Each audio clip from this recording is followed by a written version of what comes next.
Hey, it's Crazy Craig, and welcome to another episode of Cooking with Crazy Craig. My assistant here is Admiral Roswell von Longen Kadonstiel Kittenstein. He likes to eat a lot, but he doesn't like to cook, so we'll cook for him. Let's take a look at some pizza. So first of all, we're going to start out with a frozen crust that we bought at Walmart. I think we spent all of $7. It's covered with cheese, a good base layer, and nothing else. So it's a great starting point, but oven by itself, let's face it, it's pretty boring. So what I want to do is show you two halves of a pizza that my wife and I like different things on pizza.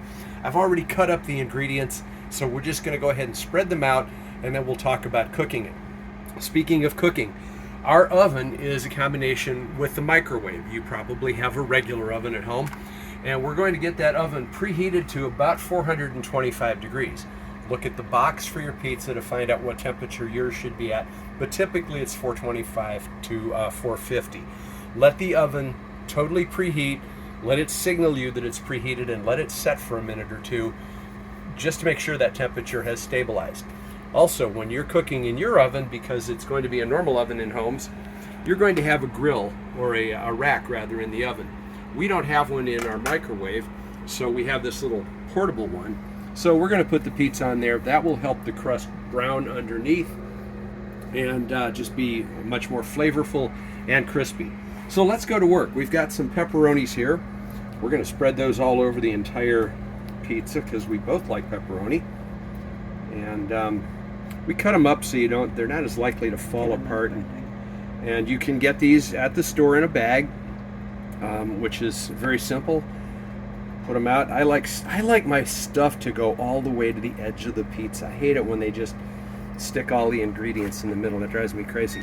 Now, my wife, there's our oven done. So we're just going to open that up for now so it makes a little bit less noise. Now, my beautiful wife is great about many things, but she's not smart enough to eat mushrooms. And since she doesn't like mushrooms, actually that works out great because I get them all for me, and I absolutely adore mushrooms. But we'll keep those on my half of the pizza here. And as you can see, when I said I like a lot of them, I wasn't kidding. Love mushrooms. God's gift to mankind right there. Yes, as you can hear, the cameraman is not a mushroom fan. She's a great person, just doesn't have good taste. Next, we're going to do black olives. Now, we both like black olives, so we'll sprinkle some of those all around. I cut them in half. If they're big, I cut them in thirds, just to make them not roll off the pizza like that one did, and try to get an even distribution. I'm kind of OCD, and I've been called a lot worse. So there are our mushrooms and our black olives. Move one of those over there. Now, we're going to add a little bit more protein over here.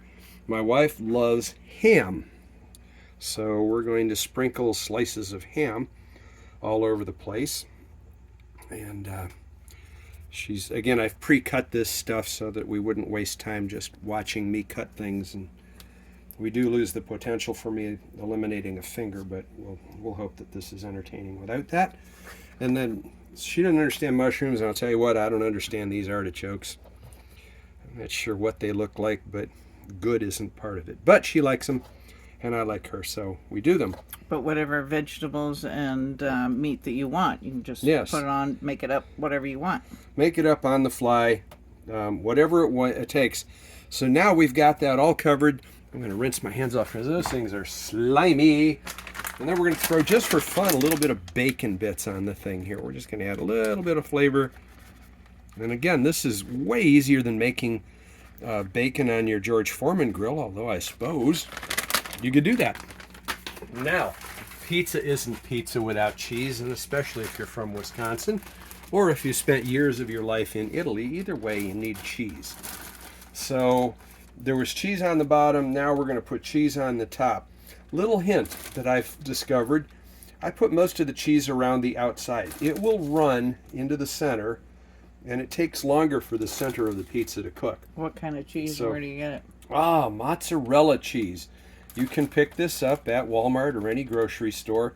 The generic house brand is perfectly fine. It's probably a third as much as the Kraft or Sargento or whatever. Nothing against those guys. Just make sure it's shredded. But yeah, make sure it's shredded. I think that would be fairly obvious here, but just to be safe. And then we're going to sprinkle all that on. And we've got it pretty well out to the edges. And now comes the fun part. We're going to very, very carefully, because we've got a lot of heat here, open this guy up. We're going to pick him up. Now remember, yours will be going in on its own. It won't need a tray. You'll have the rack there. And in we go. We'll turn that on and we'll be back with you in about 20 minutes. We'll tell you how long to cook it when we get back. Okay, we're well on our way to having a pizza. It's cooking away in the oven. A couple things I wanted to cover as we're waiting for the pizza to be finished, which shouldn't be too long. First of all, be sure to set a timer so you have some idea as to how long the thing is cooking. A lot of times on the box it'll say cook for 10 to 12 minutes or whatever. That's a good point to start checking the pizza, but because of all the ingredients we added to it, it's probably going to take longer than that. So I set a timer in my watch, and right now it says we've got 5 minutes left to go. So we're getting close.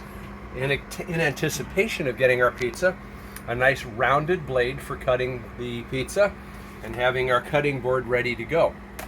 Needless to say, we're getting anxious to eat. Let's take a quick look at the pizza. We're looking for the cheese to be melted and a little bit browned on top. We're looking for some crispiness of the crust around the edge of the pizza. Let's take a quick peek, shall we? All right, so the pizza, the crust is starting to get brown around the edge, but the cheese has not fully melted in there. So I'm going to guess we're going to need every bit of that 5 minutes on my watch. We'll get this back going, and we'll see you in a little bit in hopes to show you the finished product. All right, it's the moment we've been waiting for. Okay, let's check on the pizza. Pretty sure it's going to be done. By the way, this pizza has been cooking now for about 27 minutes. The box that it came from, that I mentioned, came from Walmart for $7. The box said I think it was going to take 10 to 12 minutes. So we've actually been at this 27, or about twice as long. Let's take a peek. By the way, notice I have new mitts on. All right, so this is out there. We got it pretty well browned around the outside. Everything's melted down. Yum. Let's bring that down here. And these mitts are really, really important to have, since the inside of that oven is 425 degrees. And now, I'm going to slide that off onto my cutting board.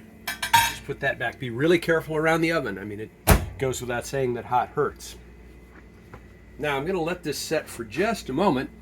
And while I'm doing that, an important part of pizza, since it's an Italian drink, of course, is red wine. Do I buy it in a bottle? No. I buy it in a box because a big box of this stuff is about $18, and it's 4 bottles of wine. For me, what kind of wine is that's it? good enough. This is called Boat Box. My wife and I used to drink this on the boat all the time because B-O-A-T spells boat, and it's also break-proof. All right, pizza's looking right good here.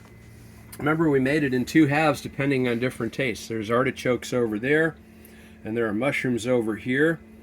A nice rounded blade allows you to rock through the pizza. And we're going to cut this into 8 pieces. So we're just going to cut right through there, and through there, and through there. So we're going to have this wonderful meal. There's my half. Here's Nikki's half. And we're ready to go. Just like that, we have a pizza. We will eat 2 pieces of that each tonight. We'll have 2 more for breakfast. The grand total cost with the crust, with the ingredients, I'm going to guess is about $10. So compared to eating out or buying a pre-made pizza in a place, this is substantially cheaper. And you know what? You made it at home on your own with the exact ingredients, the exact amount, the exact placement you want. So we think that's a better way to go. We never go out for pizza. We do it right here. So that's our lesson in pizza. We hope you enjoyed it. We hope you have a pizza. I don't know how, bellissimo or something like that in Italian. Crazy Craig's Kitchen signing off. Have a great night and enjoy your meal. See you at the table.